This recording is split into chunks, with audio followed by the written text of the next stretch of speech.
شبكة قمم إعلامية تقدم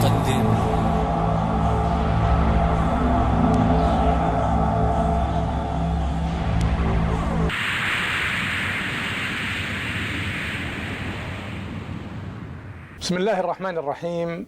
الحمد لله والصلاة والسلام على رسول الله.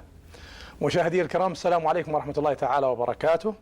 حياكم الله في حلقة أخرى من حلقات برنامجكم جواز السفر. أهلا وسهلا بكم.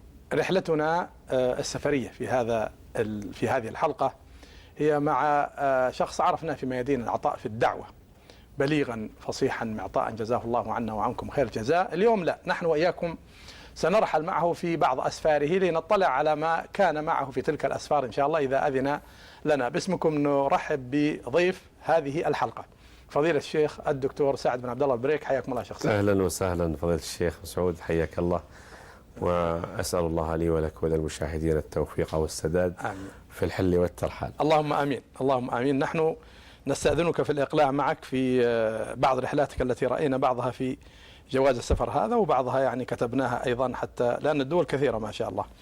فحياك الله. نحن وياكم مسافرون وحياتنا كلها سفر، أصلا الحياة كلها رحلة سفر. خلنا إذا أذنت نعرف متى استخرجت أول جواز سفر شيخ سعد. حياك الله. بسم الله، الحمد لله، اللهم صل وسلم على رسول الله وعلى آله وصحبه ومن والاه. الحقيقة يعني استخراج أول جواز سفر يمكن قبل تقريبا 28 أو 30 سنة تقريبا. جميل. أنت أول واحد يا دكتور يعترف بعدد السنوات. إيه، يعني أذكر بداية أول سفر كانت سفرة إلى الكويت. إلى الكويت. أي نعم.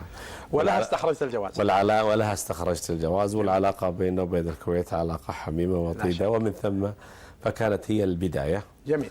ولم أتأخر بعدها حتى سافرت في قفزة إلى فرانكفورت. لا، خلنا نبدأ مع الكويت إذا أذنت. السفرة هذه مش كانت سببها؟ كانت مجموعة من الأصدقاء. أيوه. الهدف منها زيارة الكويت. نعم. كنا نسمع أنه في سيارات رخيصة ونبغى نجد فرصة شراء سيارة. شريتوا بها؟ لا، ما شرينا. المهم أن رحنا وشفنا حتى من الطرائف أنه ما كنا نعرف يعني بعض أنظمة المرور في الكويت جيدا وكذا. أيوه. ومستغربين ما تعودنا على البلد، فالظاهر قطعنا إشارتين. أيوة. كان أحد الشباب اللي يسوق واستوقفتنا دورية، فقال له أنت ليش تقطع الإشارة؟ قال إحنا من السعودية. قال إذا كنت من السعودية تقطع إشارات. ما طولنا إذن وكان الغرض منها محدود. إذن نعم، استطلاع فقط لا غير. جميل. ورجعنا، لكن هي يمكن تكون فتحت شهية السفر. ومثل ما يقال ورحت من سفر مضن إلى سفر أضنى لأن طريق الراحة التعب. فالأسفار فيها فوائد. أنت تحب السفر يا شيخ سعد؟ كنت، أما الآن فيعني إلا شيء يعني لا بد من السفر. ليش هذا التحول؟ ليش كنت تحبه وصرت ما تحبه؟ طبعا يعني في المرحلة العمرية، يعني حينما أتحدث الآن وأنا دخلت 50 عاما، نصف القرن، ليست كمرحلة الشباب وحب الحركة وحب. ما أقول إني أنا ودعت الشباب لا، إن شاء الله نرجو لي ولك أن يتجدد شبابنا. لكن في الغالب أن الإنسان إذا أمضى 40 صار الغالب عليه هو التأمل والتفكر والتدبر والاستقرار والهدوء والراحة، وتدريجيا يميل إلى العزلة. ولولا ما في الخلطة والصبر والأجر من الثواب الذي يترتب على هذا، ولا كان اعتزل الناس وأغلق الإنسان يعني بيته على نفسه واكتفى بأهله وأسرته ووالديه ومكتبته. إذن الآن ما أفهم من هذا أنه ما عاد يمثل السفر بالنسبة لك تشوف يعني، وإنما ما عاد شوقا اللهم إلا يعني كأن يسافر الإنسان لمؤتمر دعي إليه بإلحاح. أيوة. أو عمل معين يقتضي متابعتك، أن تكون عضو مجلس أمناء جمعية ولا مركز ولا مؤسسة دعوية لا بد من حضورك. أو يعني أصدقاء وأنت في طريق إلى مهمة تعرج عليهم، تقضي معهم يومين ثلاثة ثم تكمل أو تواصل رحلتك فقط لا غير. فهمت من كلامك يا شيخ سعد أنه بعد رحلة الكويت هذه اللي كانت أصلا عابرة والغرض محدود وكذا، رحت نقلة طويلة بعد وين قلت؟ سافرت إلى مدينة صغيرة في ألمانيا اسمها بادلب شبرينغ، أذكرها جيدا. برضو في نفس الزمن هذاك؟ يعني قبل 30 سنة أو أقل. كنت صغيرا يعني ذاك الوقت، يمكن في العشرينات، في أول العشرينات. طيب.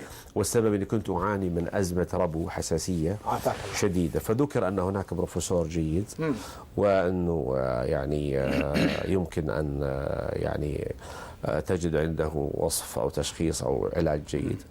وسافرت إلى فرانكفورت. نعم.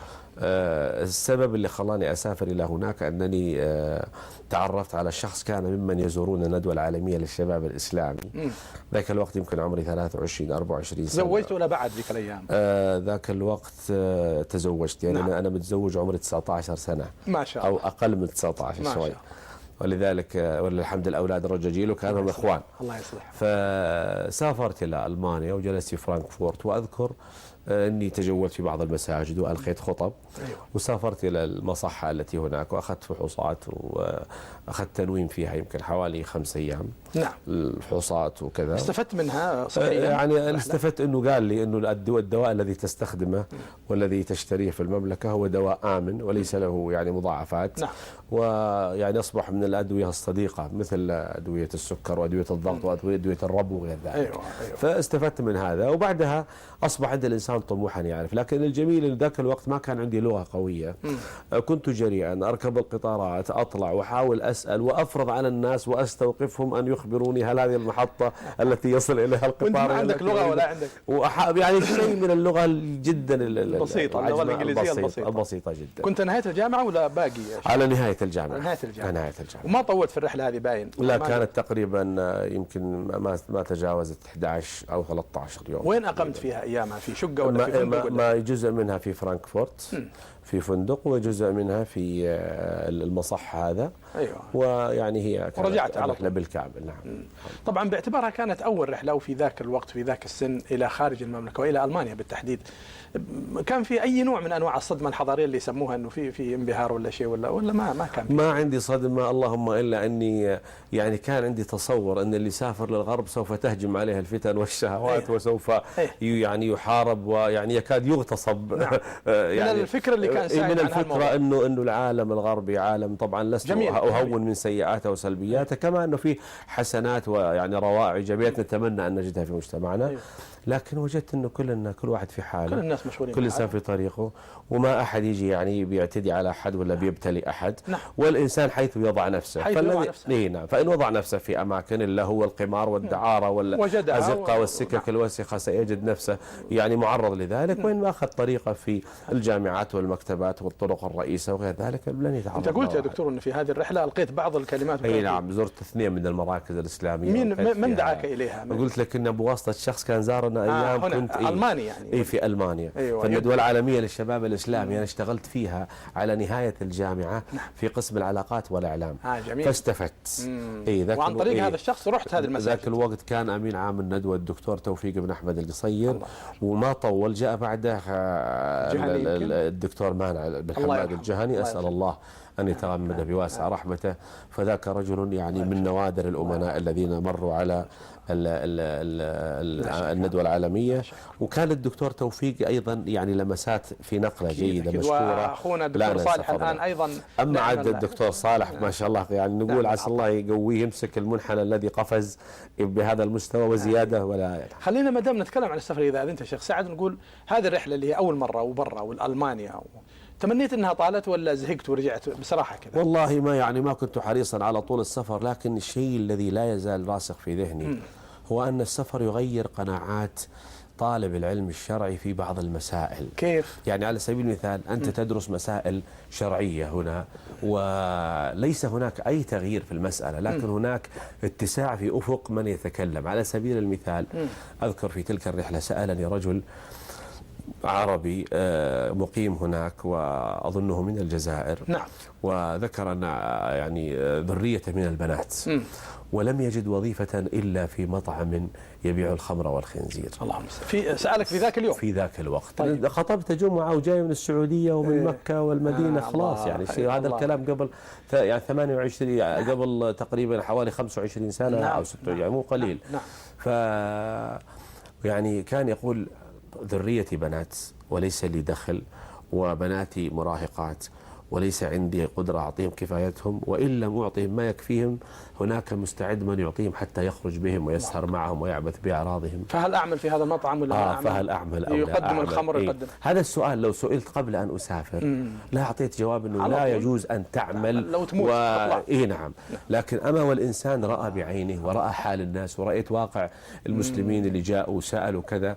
ولذلك أنا أتمنى من كل من يتعرض للفتية في مجتمعات المسلمين، إذا كان إنسان يفتي في وقائع ونوازل وأمور تخص واقع المسلمين، فأتمنى أن يحتسب قربة لله أن يسافر ويتجول في 10 يعرف واقع الناس ويعرف كذا، يعرف واقع الناس، لأن ليس راء كمن سمع وليس الخبر كالمعاينة. في معلش أنا آسف، هذه جت عرضا والله رحلة، لكن في ذلك الوقت ونتكلم عن أكثر من ربع قرن من الآن أنت يا شيخ سعد في الدعوة من يومك، من بداياتك، يعني عرفناك من بداياتك وأنت في الدعوة من شباب. نسأل الله الإخلاص والثبات. وأذكر يعني بصراحة كما ذكرت ويمكن أنت لمحت إلى الحماس الذي كان عند الإنسان وكذا في خطبك اللي خطبتها في ألمانيا هذه المرتين أو الثلاثة، واللي كنت تخطب بنفس حماسك هنا ولا كنت مراعي للوضع ولا تذكر؟ لا، حماس الشباب في وقته شيء. نعم. كان الحديث في الغالب يتكلم عن الفائل بنصرة الإسلام والمسلمين، ثبات المسلم، يعني الإنسان تتداعى عليه الفتن،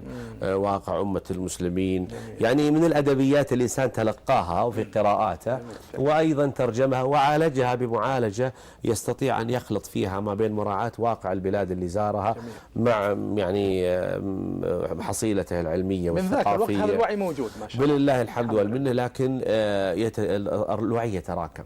خلنا إذا أذنت ما دام دخلنا أوروبا، لأن سنضطر نسرع عشان نستفيد أكثر. ما دام دخلنا أوروبا، وين رحت غير ألمانيا؟ رحت أظن إسبانيا، يمكن رحت فرنسا، ورحت أظن دول أخرى. انقطعت فترة بسيطة جدا ثم سافرت بعدها إلى أفغانستان. أفغانستان. والذي فتح يعني شهيتي للسفر إلى أفغانستان طبعا واقع المسلمين، واقع الجهاد ضد الروس، وواقع يعني الصور المشرقة من ثبات المسلمين في مواجهة الروس وغير ذلك. نعم. الخطب، الإعلام، فتوى كبار العلماء في أن هذا جهاد. نعم. يعني دعم الدولة كانت تعطي تذاكر. نعم. 75% مخفضة إلى آخر ذلك. لكن الفضل لله ثم للشيخ صالح السحيباني. أيوة. الشيخ صالح بن علي السحيباني هو الشخص الذي يعني أخذ بيدي وشجعني أن أذهب معه. الشيخ صالح كان على علاقة بقيادات الأحزاب الإسلامية، اللي هو محمد مولوي، رباني، حكمة يار، سياف. في تلك الفترة في ذهابي مع الشيخ صالح قابلت أحمد شاه مسعود أسد الشمال، وكان قائدا مهيبا. وسمعت أن شوارزكوف لما سئل عن يعني أبرز قادة الجيوش وأبرز القادة العسكريين سمى مجموعة منهم أحمد شاه مسعود. يعني هذا شوف اسمه فيه مسعود على فكرة. من جماعتكم يمكن. الله يحفظك. هذا واحد. قابلت مسعود مرتين. في الشيخ عبد الله عزام قابلته هناك. أسامة بن لادن أيضا قابلته هناك. طبعا اجتماعات ما ليس لي علاقة عمل، اللهم إلا أنه طبيعة الشيخ صالح ودوره في محاولة دعم الأحزاب ودعم الجهاد ودور المملكة في العمل أكيد. هناك. أكيد. الاستخبارات كانت قوية في ذاك الوقت، يعني علمت هذا أخيرا. ذاك الوقت لا يزال الإنسان يعني معلوماته محدودة. قابلت من أيضا قابلت قلت لك القادة طبيعي، رباني وحكمة يار وأحمد شاه مسعود، يونس خالص. من الطرائف أنه كنا في زيارة عند الشيخ سياف في منطقة بابي اللي هي في الطريق إلى كابول. نعم. أو بعد إسلام آباد وبشاور وغيرها. فأخذنا نتكلم، فقال لي أنت يعني ماذا تعمل؟ قلت أنا تخرجت وأهتم بالمحاماة. قال أنا كنت في عمرك محاميا، يقول السياف. أي نعم. وكنت مرة في السجن. نعم. بلهجة هذا الطائي. وأراد أحد السجناء أن أكتب له عريضة ليشتكي بها. فكان ذلك السجين غير مهتم بنظافته. نعم. فكتبت له العريضة وأعطيتها إياه، فقال لي كم أجرتك على هذه العريضة؟ نعم. فقلت أجرتي أن تغسل طاقيتك. أنت نظف نفسك بس. أرجوك نظف نفسك وهذه أجرتي. الله. فيعني هذه من الأشياء اللي أتذكرها. وطبعا تذكر كم استغرقت الرحلة؟ دخلت أكثر من مرة ذهبت. أيوة. لكن أطول رحلة كانت تقريبا 13 يوم. كانت في خوست، المنطقة اللي كان يقودها جلال الدين حقاني رحمه الله. وأيضا ما زال موجود. نعم. أيضا في إحدى المناطق كنا في الطريق إلى جلال أباد، وقابلت قومندان اللي هو القائد، يعني هو راعي غنم لكنه قائد عجيب جدا. بس أتذكر اسمه الآن. من القادة الميدانيين. من القادة الميدانيين، لكن من الصالحين العباد، وهو يسمونه قائد حرب الكفرات. إيش حرب الكفرات؟ الكفار يعني؟ لا ليس الكفار، لا هو في منطقة قريبة من جلال أباد. فكان هناك رتم أو رتل من الدبابات الروسية جاي قادمة. فعنده طبعا استطلاعات أنه الرتل قادم، فقال جهزوا الكفرات على علو الوادي. طيب. وإذا جاء ويملأوا الكفرات بالبنزين. فإذا جاءت الدبابات في الليل فأشعلوا النار في الكفرات وأسقطوها على الوادي، في طرف الوادي وفي وسطه وفي آخره. أيوه. فبالفعل فعل هذا الشيء لما استحكمت أو اكتملت المدرعات في الوادي. فظن الروس أنه هناك قصف مقابل. واللي في الخلف ظنوا هناك قصف جاي من الأمام، واللي في الوسط ظنوا هناك قصف من خلفهم. فصار الروس يقصف بعضهم بعضا، والمجاهدون يضحكون بفكرة هذا راعي الغنم القومندان المجاهد رحمه الله. وقد جلست معه وسألنا عن أمنيته، قال أمنيتي أن أحج. الله أكبر. اي والله. وتوفي بقذيفة سقطت عليه، الله يجعله في جنات النعيم. فكان من الناس اللي لهم ذكرى عاطرة في نفسي. ولذلك أنا دائما أقول حينما نتكلم عن الجهاد يجب أن لا نتحدث وكأننا نتبرأ من شيء افتخرنا به. الجهاد ذروة سلام الإسلام. من لم يغزو ولم يحدث نفسه بالغزو مات على شعبة من النفاق. لكن يوم كان الجهاد مجموعة المسلمين ضد الروس الملاحدة كان جهادا. لما بدأت الفتنة بين المسلمين العقلاء انسحبوا وتركوا هذا الأمر ودعوا الله للمسلمين أن يصلح الله حالهم. فهذه الصورة غير واضحة لدى البعض، والبعض يظن أننا حينما نحذر من الدخول في الفتن أننا نكره المجاهدين ونكره الجهاد. فمعاذ الله أن يكون الإنسان. أنا لو كان الوقت على كيفي أنا والله ما أخرج بك من أفغانستان، عندي 1000 سؤال وسؤال، لكن معلش اضطر أن نحتاج. بالمناسبة في قصة أفغانستان كان معنا شاب سوري كأنه وجهه فلقة قمر اسمه أبو قتيبة السوري. مشابنا مرة مشية من طلوع الشمس إلى مغيب الشمس في خوست. وإذا تعبنا قال استغفروا والاستغفار يزيدكم قوة. ويلا ومشينا حتى مررنا بمناطق يكاد القدم على القدم لو زلت تهوي. الله أكبر. فقالوا هذه المناطق اللي أنتم يعني يصعب عليكم السير فيها البغال، تمشي فيها تحمل قطع الأسلحة عشان تنصب من خلالها قطع الدبابات وغيرها، قطع المدفعيات. فكنت أمزح مع بعض الشباب يقول الحمد لله أن الله ما جعلك بغل في أفغانستان يزل بك هذا. ولا كان كل يوم في الطريق هذا. الله يحفظك. نعم. أنت خرجت بنا من أوروبا، لأنه أنا أعرف أنك رحت زي ما قلنا فرنسا وإسبانيا ويعني محلات كثيرة، بل حتى في أوروبا في شرقها البوسنة والهرسك وكرواتيا والمحلات هذه رحتوا لها. نعم. فيعني بس عرج بنا كذا بسرعة شوية على بعض رحلات. طبعا أحداث البوسنة كل المسلمين تداعوا، يعني دول وعلماء ومؤسسات وهيئات، وكان بدايات يعني مع اهتمام من قبل خطبتها حول هذا الموضوع. بفضل الله الفترة اللي مرت كان أي حدث ساخن في أي منطقة يكون يتزامن مع أداء حماسي من الخطب الجيدة ومتابعة أخبار وكذا، يفترض إلى اليوم وينفع ولا نزال ولله الحمد والمنة. نسأل الله أن الله يثبتنا ويغفر لنا تقصيرنا، ما قمنا بقليل من واجب الكثير أو الكثير الواجب علينا تجاه أخواننا المسلمين. لكن ذهبت إلى كرواتيا في مؤتمر. هذا المؤتمر كان ممن حضروه الشيخ القرضاوي رحمه الله، وكان الشيخ محمد الغزالي الله يغفر له قبل يتوفى كان موجودا فيه. وأذكر أني شاركت بكلمة من طريف ما أذكره وجميل ما أحفظه من ذلك المؤتمر. كان بجواري رجل من أهل المدينة المنورة من المملكة العربية السعودية. عفوا إيش طبيعته؟ طبيعته يبدو أنه يعني جمع العلماء المسلمين والدعاة حول قضية البوسنة واستنفار همم المسلمين ودعمهم النفسي والعملي وغير ذلك والمادي والمعنوي. فكان بجواري في إحدى الجلسات رجل لواء من المدينة متقاعد، ورجل صالح من الصالحين من جماعتكم، أنت أحد العسكريين وتعرف العسكريين وتاريخهم. فالتفت إلي بصوت هادئ وبعبارات رقيقة، كان يسمع الجلسة حمية فيها الوطيس والردود والكلام. فالتفت إلي قال: يا ولدي، ما أسهل ما أصعب أن نخدم الإسلام وما أسهل أن نستخدم الإسلام. الله أكبر. شوف هذه الكلمة، والله كلمة. أحيانا سبحان الله بعض الكلمات يا شيخ مسعود تختصر، يعني تسوي لك مفترق طريق. يعني هذه الرحلة لو لم أخرج منها إلا بتلك الكلمة كانت كافية.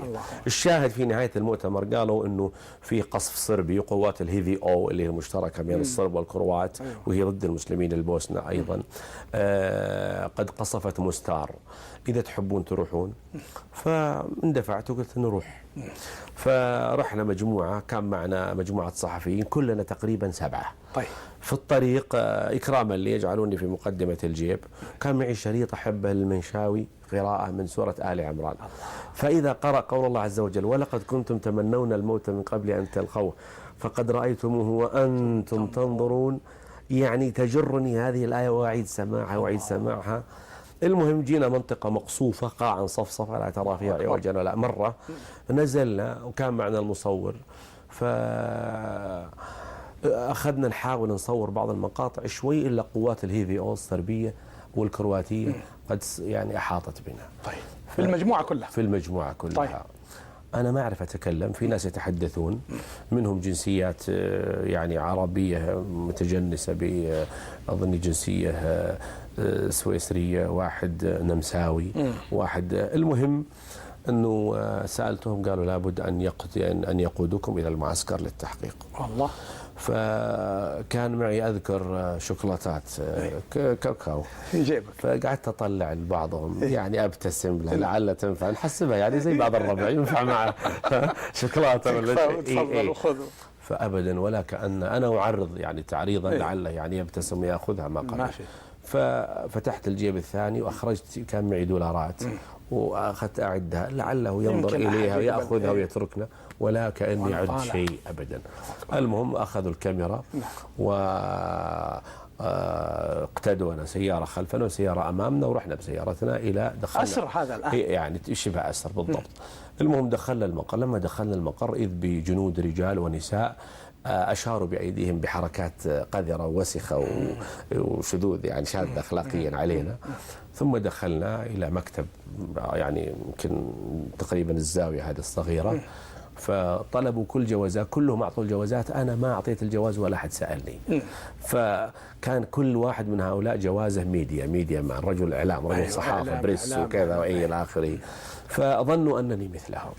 ستر الله. طول الوقت واحد حاط الرشاش هكذا في وجوهنا، وفي حارس على الباب، والرجل يتفاوض: نأخذكم ما نأخذكم. وقت ما مسكونا بعد طلوع الشمس بحوالي ساعتين يعني على أول الضحى. وطال الحديث فينا، نذهب ما يعني يفكونا ما يفكونا. إذا أخيرا يبدو أنهم هابوا من قضية الصحافة والإعلام. فقالوا: أنتم تذهبون لمستار، اتركوا الكاميرا هذه، وترى الساعة 8 ليلا أو 7 ليلا حظر تجول. أنتم غير مسؤولين. وبنطلقكم الآن، روحوا كملوا طريقكم المستار. فعلمت وأيقنت أنهم قالوا بدل من أن يقتلوا داخل هذا المعسكر خلهم يقتلون في مستار، ويقال أنه جاء قصف من جهة مجهولة. فالتفت للأخوان قلت: يا أخوان، يأخذون الكاميرا ولا نبغى مستار وخلونا نرجع، والسلامة لا يعدلها شيء. فلما جينا أن نخرج التفت الضابط اللي كان يعني موقفنا أمامه في المكتبة، أشار إلى السائق، كان سائق بوسنوي، فقال له بهذه الإشارة الله بهالإشارة يعني اذبحوهم، إذا عدت سأذبحك، يعني لو تفعلها مرة ثانية أني أذبحك. فنجانا الله وخرجنا قبل غروب الشمس، بالكاد أدركنا صلاة الظهر والعصر صليناها قبل غروب الشمس على الطريق. وتلك الليلة رأت الوالدة كما أخبرني أخي محمد أنني محمول فين على نعش مكفن بقصدير. الله أكبر. رؤياها في تلك الليلة، في تلك الليلة التي ذلك اليوم اللي نحن يعني الحمد لله الذي عافاك، وإن كنا نحب لك الشهادة يا شيخ، ولا لا؟ الله يسأل، اللهم نسألك الشهادة والله يا أخي، إن على الأقل أنها الطريق الأسرع إلى الجنة. بس لو ذيك الأيام جت الشهادة كان لله الأمر، لله الأمر، ما كل يستحق هالمنزلة العظيمة. الله يحفظك أنت إن شاء، أسأل الله لنا ولك حسن الختام. آمين ولكم جميعا. استأذنك في فاصل إذا تفضل. مشاهدي الكرام، فاصل ونواصل بإذن الله تعالى. مشاهدي الكرام، أهلا وسهلا بكم مرة أخرى، حياكم الله، نحن وإياكم والشيخ الشهيد الذي إن شاء الله يعني تأجل بس مشروع الشهادة، سعد البريك. حياك الله يا شيخ سعد. الله يحييك حبيبي. ما زلنا في أوروبا، وأكرر في كل بلد تدخل بنا فيه ما نبغى نطلع معك منه، لكننا نريد أن نتجول معك.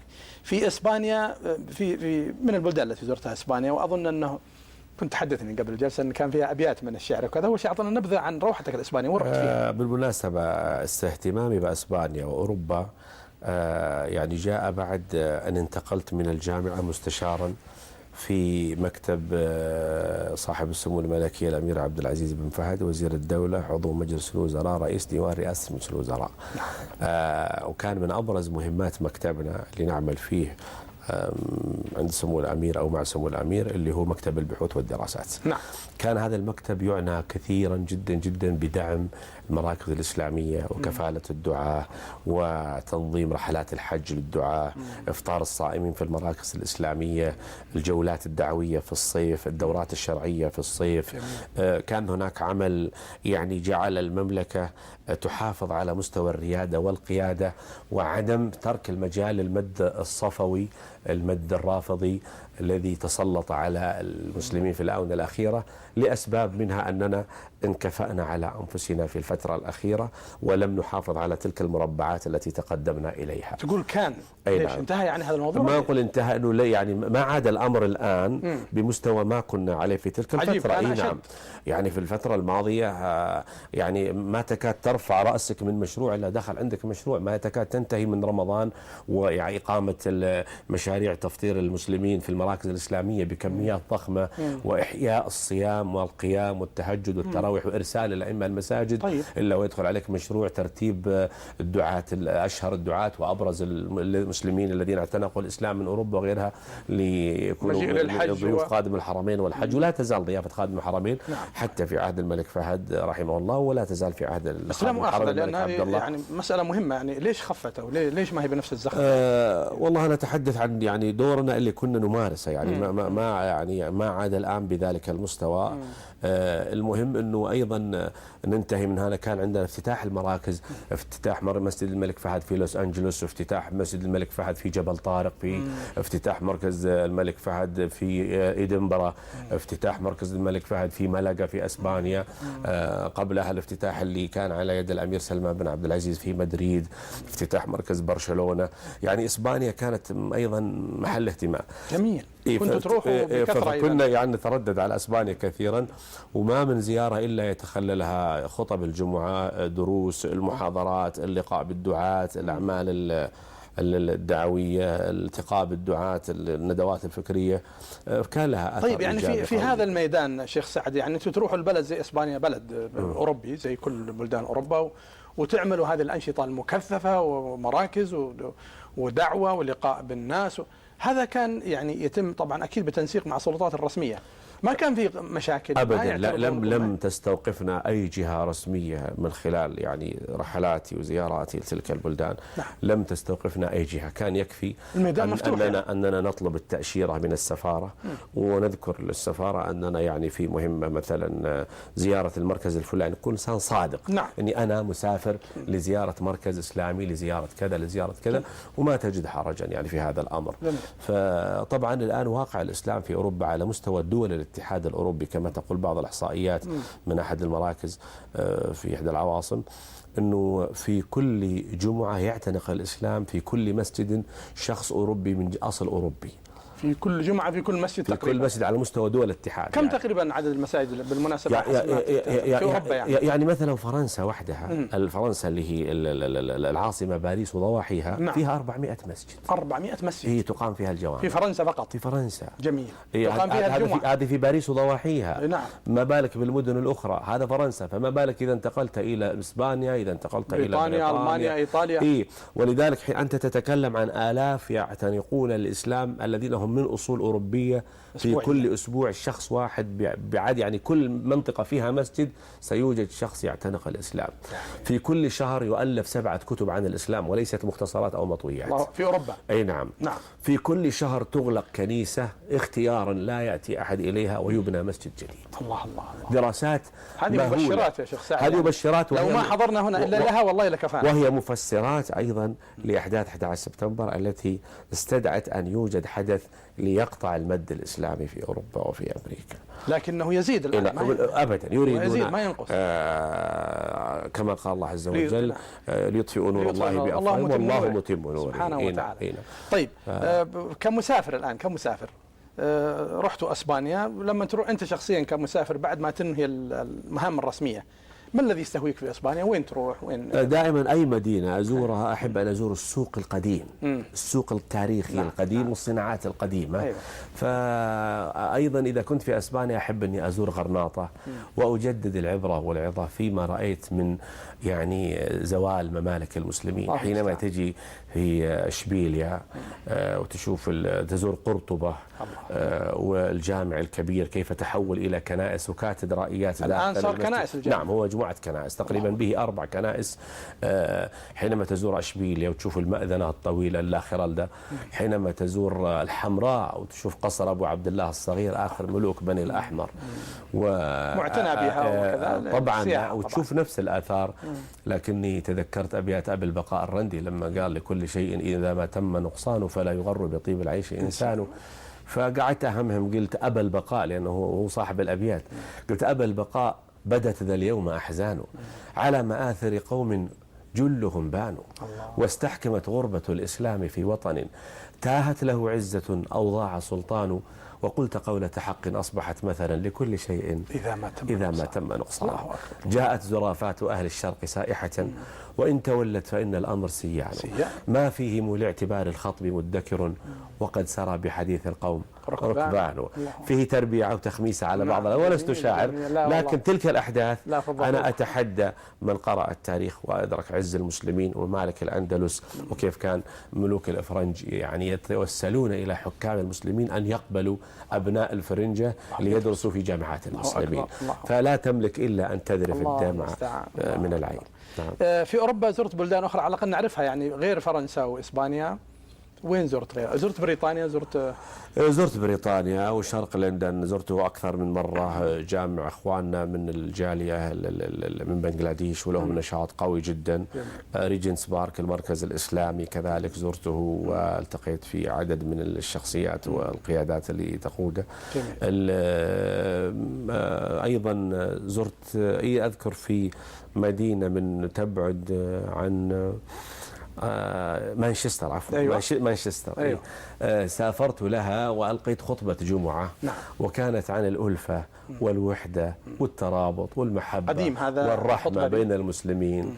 فلما انتهت الخطبة نشبت مضاربة بين 2 من المسلمين، أحدهم أظني فلسطيني والثاني ليبي. فقام أحدهم كان يجيد الكاراتيه وضرب أخوه الثاني ضربة في البطن وسقط. كان معي أحد الأخوة قال أبشر هذه أول علامات القبول لهذه الخطبة. فيعني نشكر خطبة عن الألفة والمحبة والأخوة انتهت بكاراتيه. يعني تعجب كيف كان أنه أحيانا عن أن يكون البأس بين المسلمين بعضهم بعضا. هذا من الأشياء المؤلمة. أنا يعني بمناسبة الكلام عن هذا أنك عرجت عليه، أظن الوضع الآن يعني أفضل منه سابقا. أظن كان أسوأ المنازعات اللي بين الفئات نعم. كانت أسوأ، لعلها أحسن. الدكتور عادل السليم. نعم. اللي هو أظنه كان رئيس تحرير مجلة البيان أو المشرف، ورئيس المنتدى الإسلامي في نعم بريطانيا نعم سابقا. نعم. له كلمة جميلة لا أنساها لما كنا في جوهانسبرغ في جنوب أفريقيا. قال كلمة وهو يلقي كلمته، وكان ذاك المؤتمر معالي الشيخ صالح آل الشيخ حاضر، والشيخ عبد الله المنيع حاضر وغيره. فقال يعني إن واقع العمل الإسلامي يشهد عودة إلى الاتحاد والتآلف تحت مطارق الأعداء.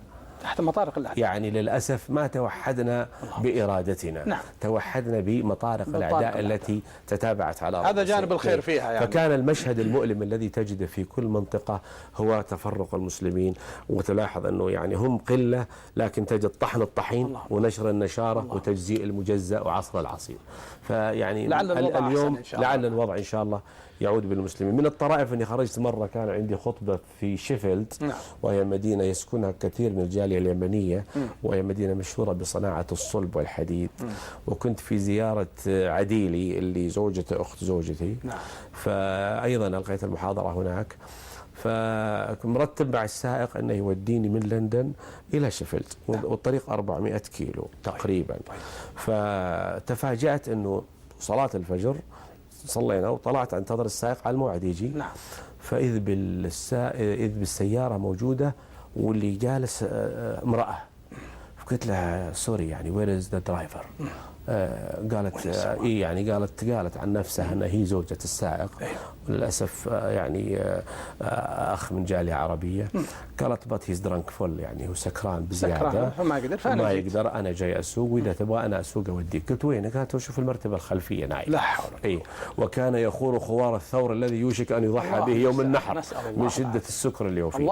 فقلت لها شكرا اتركي لي السيارة أنا أتدبر الأمر.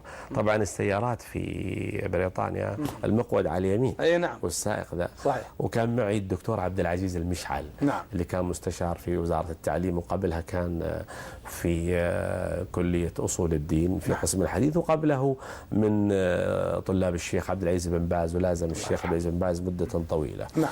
فقال لي الشيخ عبد العزيز ايش رايك؟ قلت ابدا انا اتحمل المسؤوليه، انا بسوق. قال انت ما قد سقت سياره. قلت انا لا يمكن اخلي السكران ذا يسوق بنا ولا اخلي حرمته تودينا. مع السلامه شكرا اعطيني السياره. واستعنا بالله ونطلع على الخرائط إلى أن وصلنا شيفيلد. وكانت يعني مغامرة جدا من 400 كيلو. 400 كيلو. وأحيانا أنا عندي مثل أنا أذكر قد سافرت من مدريد إلى ملقا إلى ملقا بالسيارة أيضا، وأنا كنت أنا اللي أسوق بها. وبرضه المقود عندهم على اليمين؟ لا كانت سيارة عادية. أيوة. أيضا سافرت من الدار البيضاء إلى تطوان شمال المغرب بالسيارة.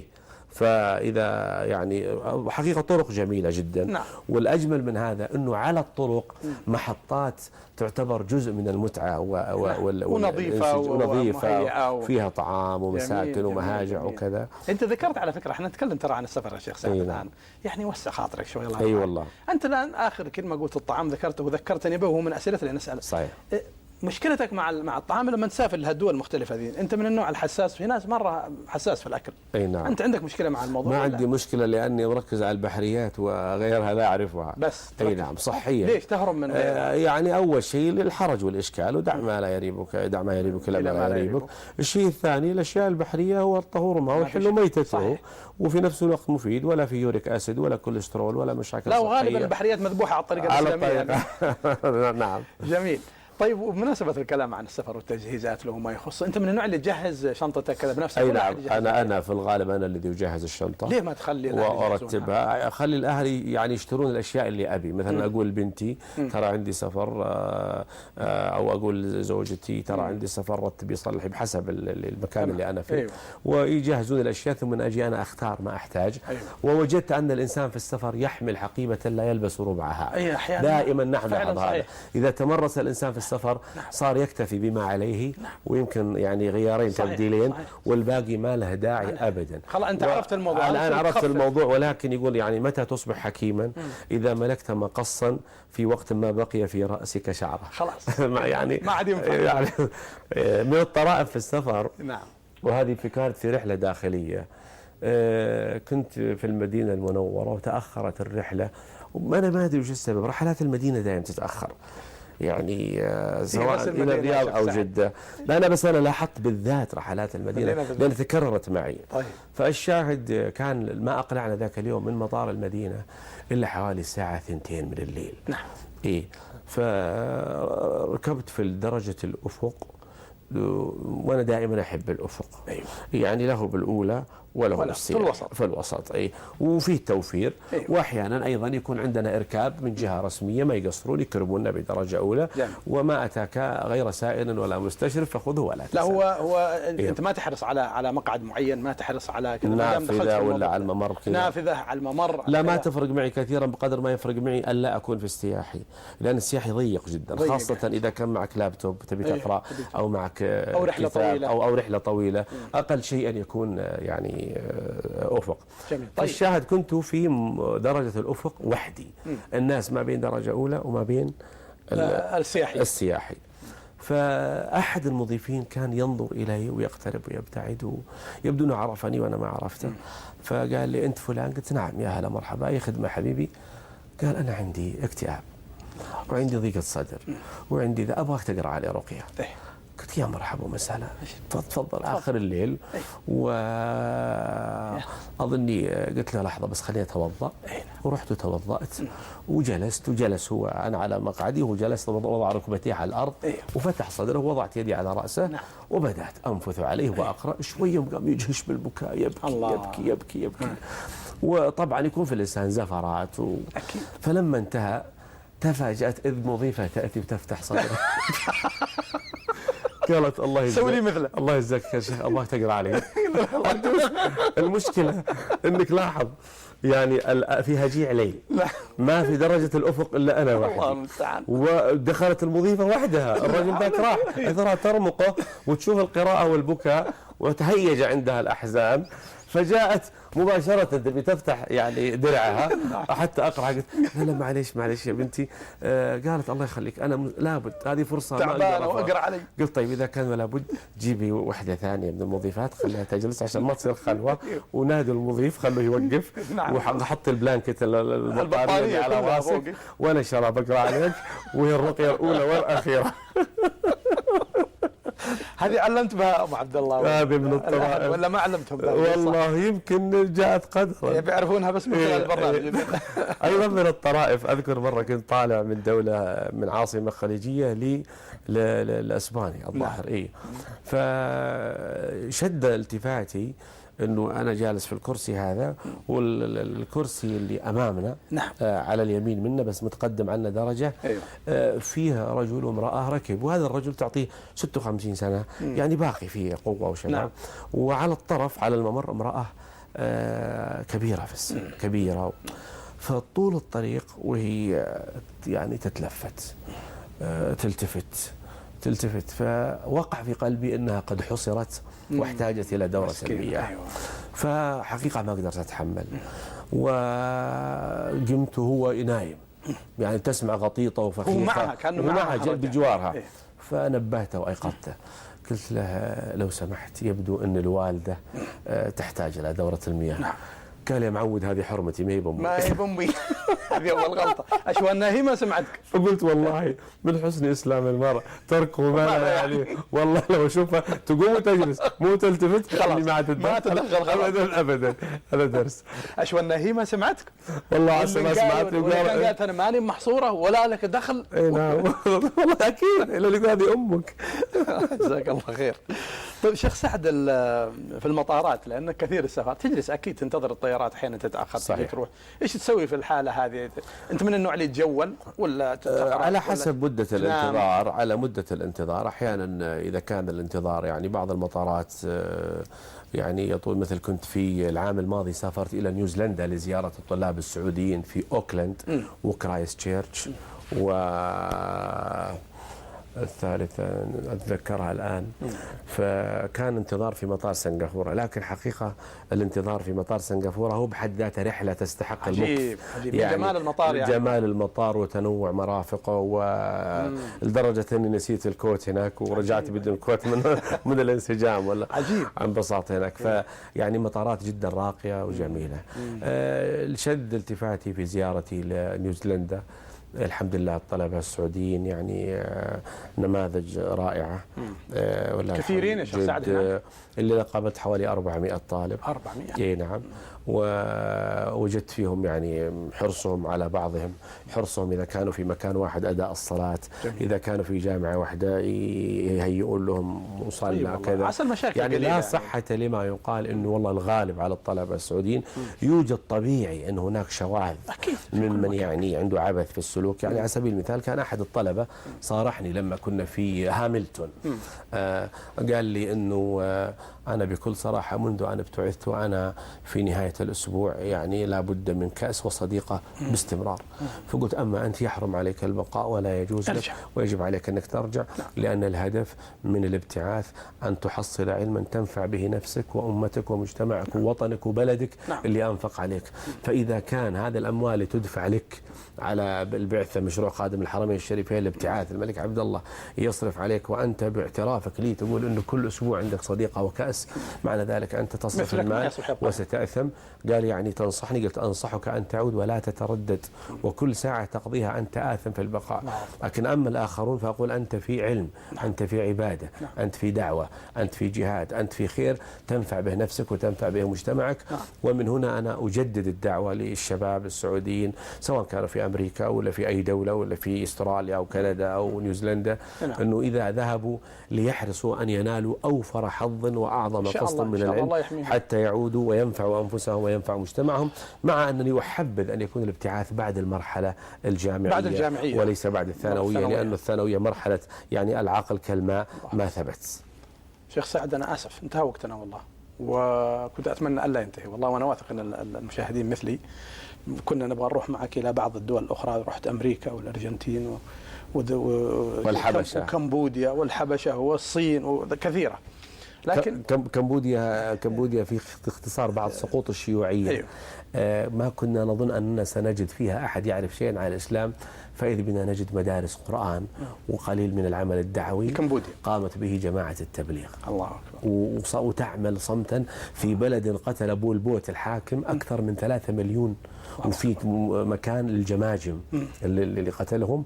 ولكن الحمد لله رب العالمين أنه هناك دعوة وهناك عمل. وكانت أيضا هذه رحلة مع الأستاذ علي الجريس مدير فرع هيئة الإغاثة، كذلك الشيخ صالح السحيباني جزاه الله خير. الشيخ صالح السحيباني أجدد يعني هناك أشخاص كثر لهم علينا فضل، لكن معالي الشيخ الدكتور عبد الله بن عبد المحسن التركي هذا له علي فضل وجميل لا أنساه ما حييت وأذكر به أبنائي.